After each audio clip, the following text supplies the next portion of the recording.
Which team had the best overall draft, Kyle, you think? Well, I look at some of these teams like the Jags and the Jets and everything who did really well. Those teams were terrible last year. So that's why they were up there. I'm looking at a team that was already in the playoffs last year. I love what Philadelphia did. From start to finish, obviously the headliner, A.J. Brown. They got a superstar receiver, and that's before they even get to these guys. Jordan Davis was someone that we oohed and awed about for weeks, this giant, massive athlete who they're going to line up next to Fletcher Cox, and lots of luck Ezekiel Elliott running into that. Cam Jurgens, the center, the story behind this is unbelievable. Jason Kelce was live on the air with our boy Lefko while the Eagles draft was going on, and they announced Cam Jurgens, a center to Philly, and I was like, oh, that's kind of awkward.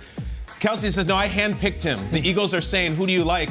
He is my favorite player in the draft. He is the most like me. I love that he's coming to Philly. And then the Nakobe Dean pick, number 83, sitting there, and a rock star at Georgia. I was backstage when he was getting picked. I'll tell you how this works. They have all the cards of all the players that they think are going to go in that round. They're just sitting there waiting to write in the team.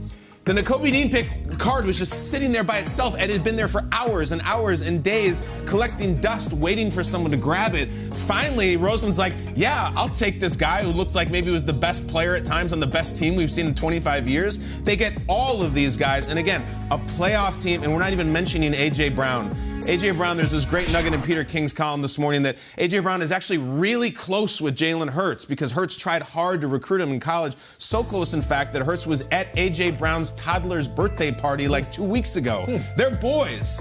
And the best part is, if Jalen Hurts doesn't turn into a star this year with A.J. Brown, 2 first-round picks next year for the Eagles. It keeps going and going, and I'll say it again. Playoffs last year, crushed the draft this year. I love what Philly did. Wow, tampering at a toddler's birthday party. How about that? There we go. Who knew? Story. I love the Jurgens Peppa Pig was there, to the too. Birds, and Kelce basically handpicking his replacement. Yeah. You just don't hear about that. Just like beef jerky, you don't hear about nicknames for Cam Jurgens coming out like that. Look, you were talking about bad teams getting big draft picks. All right, Joe Douglas over the last couple years has been taking blows like Buster Douglas has with some of the draft picks and with the way the Jets have been losing games. So for him, it was no doubt a big draft.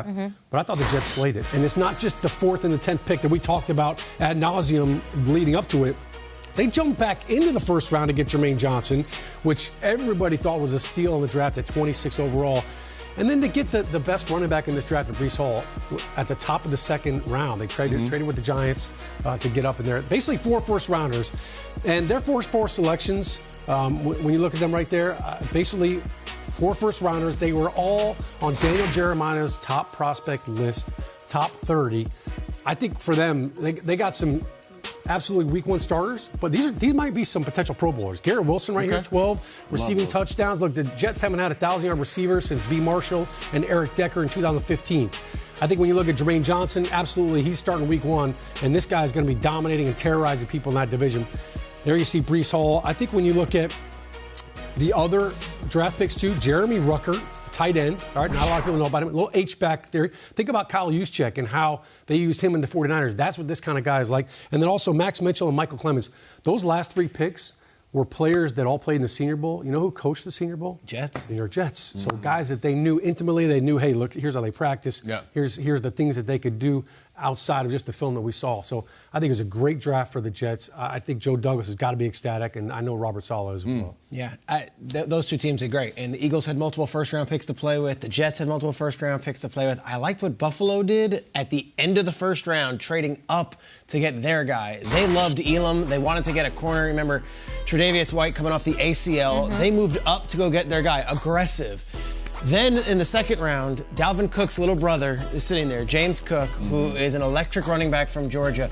If there was anything missing from their offense last year, I would think it's the running back position. And what Cook does that maybe Devin Singletary and Zach Moss don't do, he can catch out of the backfield. He is an electric threat in the passing game. And then they get the Boise State wide receiver who we had on our show, who was a wonderful kid and also a wonderful player. I think that the Bills, without much fanfare, they're a couple players away from being the team in the AFC, and they were like, all right, we've got needs. Let's address them. Corner, running back, wide receiver, special teams. I love what Buffalo did, and I didn't even mention the punter, Areza, who is everyone saying the punt guy, does like trick punts. It's great. In those wins, like, it matters. Now, I know Josh Allen's going to keep you on the field a lot. You might not have to punt as much. Fewest punts in the league last year. Fewest punts in the league, but you put in a punter and a 6th-round pick that you say, hey, this guy's got a big leg. I think that's huge. So the Bills address needs, not going to win any, A-plus draft grades. They were a couple players away last year. I think they might be there right now. It's awesome. We're so excited about all 32. You guys can tweet us which ones we're missing at GMFB. I'll hit the Ravens because Kyle Hamilton, I think, was a steal of the draft, and that's where they started. He could have been inside the top 10, great value at 14.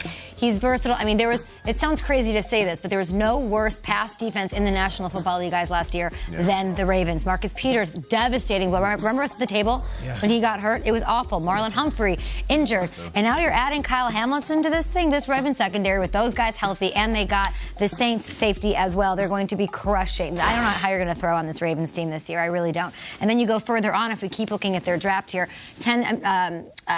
Linderbaum was the best guy. This is what I wanted them to do, and every time I did mock drafts for them, which I did several times on the show, the Ravens kept falling to me. They went and they got him. They needed to do that. They need to help retool the O-line. Then David Ojabo, explosive pass rusher, Schrags, a value because he had an injury. Yeah, he popped his Achilles in the last play of his pro day and then falls to the 2nd round. Incredible value. And then it's those middle rounds. 6 4th-round picks, the second most picks any team has made in a single round ever. They grabbed 2 tight ends there in the process. If this is so Ravensy, Schrags, that if you just showed me as a blind resume this was the draft and how it went, I would be able to pick that it was the Ravens that took this team. This is getting back to their roots, addressing their needs, and this has Ravens written all over it. Falele, the 4th-round pick, their first one, 390 pounds. He's the heaviest player to ever play in the NFL. He's an Australian, and he's a bit of a project, but they were doing flips that he was still around in the 4th round. The Ravens, they killed this draft. Lamar's not going to have any issues with that big boy. With Linderbaum and him? Yeah, when you talk about players that don't like or do like the actual game plan, Falele fits that offensive line and that run game scheme perfectly. O-line, studs on defense. I like it, Ravens. DaCosta, great job.